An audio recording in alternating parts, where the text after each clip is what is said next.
Assalomu alaykum, hammaga xayrli kun. Bu reklama emas, diqqat qiling, bu chin ko'ngildan oziq. Faberlic kompaniyasining biodobavkasi immunomishki haqida.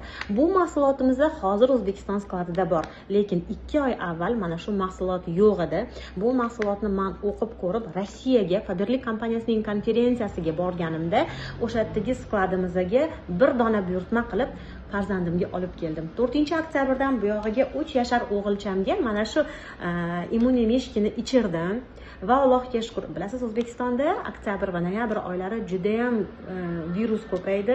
Bolalar ko'pchilik shamolladi, kasal bo'ldi. O'zimni hattoki tanishlarim, yaqinlarimning 90% mana shu virus bilan og'rishdi, isitmalab, ko'chaga chiqisha olmayotganini, bog'chaga borisha olmayotganligini aytishdi.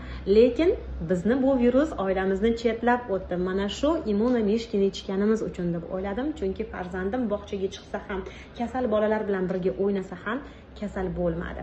Va men bu mahsulotni naqadar zo'rligi va ajoyibligini, rezultatini o'z ko'zim bilan ko'rganim uchun barcha uy bekalari va ayollarimizga mana shu mahsulotni tavsiya qilaman. Faberlic kompaniyasining immunomishkilari qizlar ichish uchun, farzandlaringizga ichirish uchun juda ham qulay.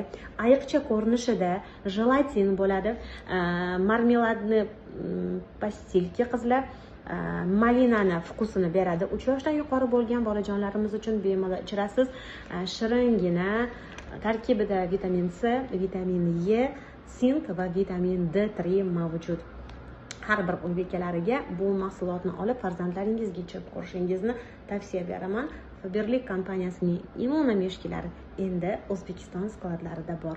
Bu haqiqiy o'zim sinagan, haqiqatda o'zim super rezultat olgan mani sevimli mahsulotim. Endi farzandlarimiz deyarli kasal bo'lishmaydi, chunki Faberlic kompaniyasining immunomishkilari O'zbekiston skladida ham bor.